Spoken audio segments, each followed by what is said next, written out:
Hello friends, মিঠুর পাকশালায় আপনাদের সবাইকে স্বাগত। আজ আমি 1 কাপ আটা দিয়ে ভীষণই টেস্টি, ভীষণই হেলদি একটা রেসিপি শেয়ার করছি। তো সেই জন্য প্রথমে এখানে 1 কাপ পরিমাণে আটা নিয়েছি, ওই সাথে স্বাদ মতো লবণ দিলাম, ওই সাথে দিয়ে দিলাম হাফ টিস্পুন পরিমাণে জোয়ানটা একটু হাতে ঘষে এখানে দিয়ে দিলাম, ওই সাথে দিয়ে দিচ্ছি প্রায় 1 চা চামচ পরিমাণে তেল। এরপর সমস্ত কিছু হাতে করে খুব ভালো করে একটু মিশিয়ে নিচ্ছি।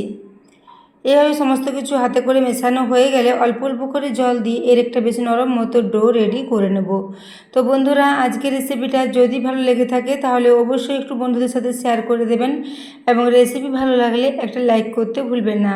তো দেখুন, এটাকে খুব ভালো করে মেখে নিয়েছি সব কিছু একসাথে। এরপর এখানে কিছুটা জল নিয়ে নিচ্ছি, অল্প অল্প করে জল দেবো, এভাবে হাতে করে একটু ছড়িয়ে জলটা দিয়ে দিচ্ছি, তারপর এটাকে মেখে নিচ্ছি। এটা একটা বেশ নরম মতো ডো রেডি করব। ডোটা খুব বেশি শক্ত হবে না, আবার খুব বেশি নরমও হবে না।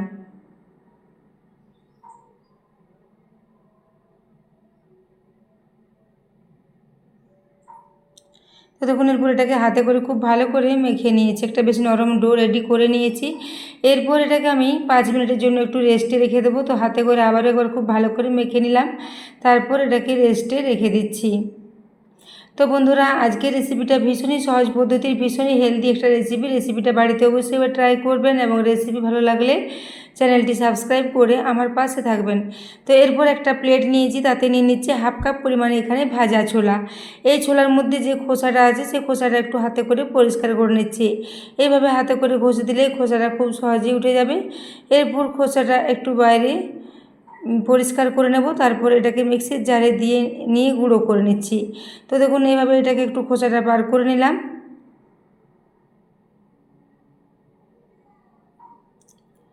তো এখন দেখুন, এটা খুব ভালো করে পরিষ্কার করে নিচ্ছি। একটা দুটো ছোলাতে যদি একটু খোসা থেকে থাকে তাতে কোনো অসুবিধা হবে না।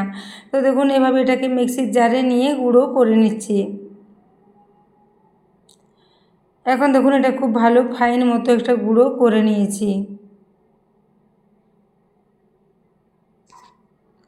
তো এইভাবে এটাকে রেডি করে নিয়ে রেখে দিলাম। এদিকে আবার একটা পাত্র নিয়ে নিয়েছি, তাতে একটা বড় সাইজের পেঁয়াজকে একদম ছোট ছোট টুকরো করে কেটে রেখেছিলাম, সেটা নিলাম। ওই সাথে স্বাদ মতো লবণ দিয়েছি, ওই সাথে হাফ টিস্পুন পরিমাণে এখানে চাট মশলা দিলাম, ওই সাথে হাফ টিস্পুন পরিমাণে দিয়ে দিলাম চিলি ফ্লেক্স। এরপর এখানে দিয়ে দিচ্ছি অল্প পরিমাণে কসুরি মেথি। তবে কসুরি মেথির পরিবর্তে আপনাদের কুচনো ধনেপাতা থাকলে অবশ্যই এখানে ব্যবহার করতে পারেন। এরপর ওই যে ছোলাটাকে গুঁড়ো করে রেখেছিলাম সেই ছোলার গুঁড়োটা এখানে নিয়ে নিচ্ছি। ছোলার গুঁড়োর পরিবর্তে বাড়িতে যদি ছাতু থাকে সেটাও আপনারা ব্যবহার করতে পারেন। এরপর এখানে দিয়ে দিচ্ছি 1 চা চামচ পরিমাণে সরষের তেল। এরপর সমস্ত কিছু খুব ভালো করে মিশিয়ে নেব। এইভাবে হাতে করে ক্রমাগত নাড়াচাড়া করতে করতে খুব ভালো মতো মিশে যাবে। তো এটাকে জল দেওয়া চলবে না, জল ছাড়া এরকম করে খুব ভালো করে মিশিয়ে নিতে হবে এবং এটা অনেকটাই ঝরঝরে থাকবে, একদমই খুব ভেজা ভেজা মতো হবে না। তো দেখুন, এরপর খুব ভালো করে সব কিছু মেখে নিচ্ছি।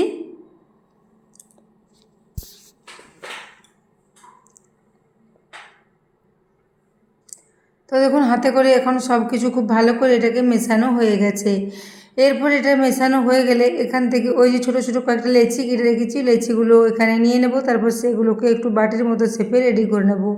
তো দেখতে পাচ্ছেন, এটা খুব ভালো মতো হাতে জমাট বেঁধে যাচ্ছে, খুব ভালো মতো সব কিছু মিক্স করা হয়ে গেছে। ওটা এখন সাইডে রেখে দিলাম। এদিকে আমি যে ডোটা রেডি করে রেখেছিলাম সেটা এখন 5 মিনিট পর দেখে নিচ্ছি। তো ডোটা খুবই নরম আছে, একদমই শক্ত হয়ে যায় না, ডোটা খুব ভালো মতো সেট হয়ে গেছে। এরপর হাতে করে খুব ভালো করে এটাকে একটু লম্বা লম্বা করে নিচ্ছি, তারপর এর থেকে বেশ কয়েকটা ছোটো ছোটো আকারে লেচি কেটে নেব। কারণ ধরো বাড়িতে যেরকমের লুচি বা পুরি খেয়ে থাকি সেই রকম সাইজের এগুলোকে করে নিচ্ছি।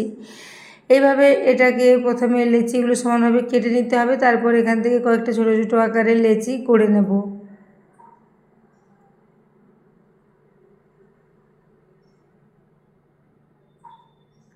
তো দেখুন, এইভাবে প্রত্যেকটাকে একটু গোল গোল করে রেডি করে নিয়েছি। এখন এটাকে একটা লেচি নিয়ে হাতে করে এইভাবে একটা বাটির শেপে রেডি করে নেব।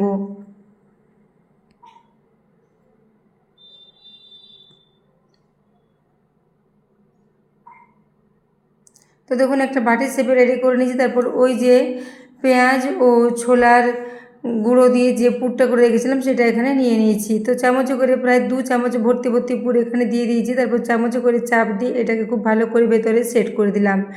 এভাবে খুব ভালো মতো সেট হয়ে গেলে উপর থেকে এইভাবে এটাকে মুখটা একটু বন্ধ করে দিতে হবে।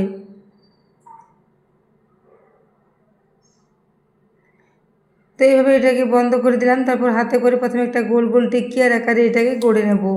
তারপর এই শুকনো আটার মধ্যে দিয়ে হালকা হাতে একটু বেলে নেব। এগুলো খুব বেশি বড় বড় হবে না, ছোট্ট ছোট করে এগুলোকে বেলে নেব।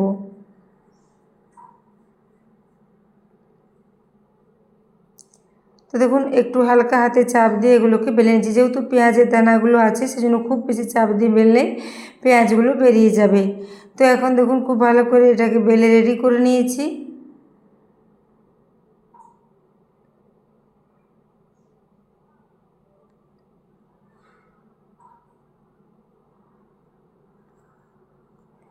দেখুন এইভাবে একটা এখানে বেলে রেডি করে নিয়েছি। তারপর সবগুলো একে একে বেলে নিয়েছি।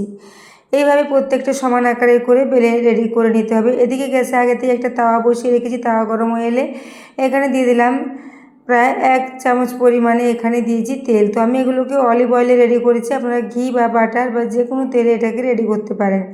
তো এরপর দেখুন একটা একটা করে এখানে দিয়ে দেবো। প্রথম ব্যাচে 3টে দিয়ে দিচ্ছি, দ্বিতীয় ব্যাচে আবারও 4টে আছে, সেগুলো রেডি করে নেব। তো দেখুন প্রথম ব্যাচে এগুলো দেওয়ার পর নিচের দিকটা প্রায় 2 মিনিট জন্য একটু অপেক্ষা করেছি, তারপর এটাকে উল্টে নিয়েছি। তো দেখুন এরপর উল্টে নেওয়ার পর এগুলো আবার অপর দিকটা হতে দেব। তার আগে এখানে একটু তেল দিয়ে দিচ্ছি উপর থেকে, এইভাবে অল্প করে 1/2 টিস্পুন পরিমাণে তেল দিয়ে দিলাম। তারপরে এগুলোকে উল্টে নিয়ে নিচের দিকটাও খুব ভালো করে একটু তেল লাগিয়ে নিলাম।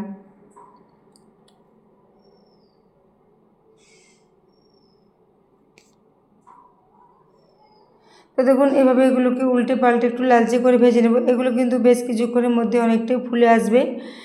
ভীষণই ভালো ফোলা ফোলা হয়েছিল। তো এটার টেস্টটা অপূর্ব ভালো হয়েছিল। বন্ধুরা বাড়িতে আপনারা অবশ্যই এটাকে ট্রাই করবেন এবং ট্রাই করলে রেসিপি কেমন লেগেছে কমেন্টে জানাতে ভুলবেন না।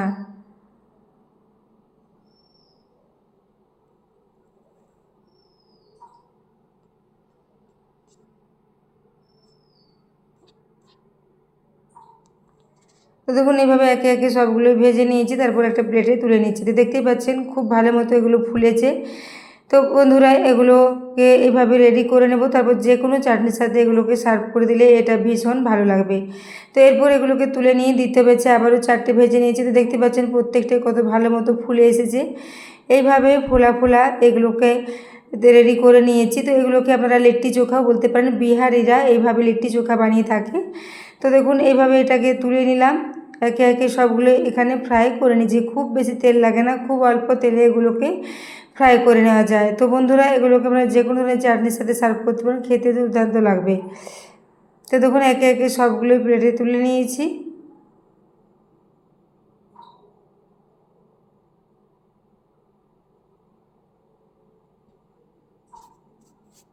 তো দেখুন এইভাবে একে একে প্লেটে সবগুলোই সাজিয়ে নিয়েছি। তারপর একটা আপনাদের কেটে দেখিয়ে দিচ্ছি। ভেতরটা এভাবে পুরে ভরা, ভীষণই খাস্তা, ভীষণই মুচমুচে, ভীষণই হেলদি একটা রেসিপি। তো দেখতে পাচ্ছেন ভেতরটা পেঁয়াজের পুরে ভর্তি, ভীষণ হেলদি একটা রেসিপি। তো বন্ধুরা আজকের রেসিপিটা এতক্ষণ পর্যন্ত দেখার জন্য আপনাদের অশেষ ধন্যবাদ। আবারও চলে আসবেন নিত্য নতুন কোনো রেসিপি নিয়ে। ততক্ষণের জন্য সবাই সুস্থ থাকবেন, ভালো থাকবেন। দেখা হচ্ছে পরের অন্য কোনো রেসিপিতে।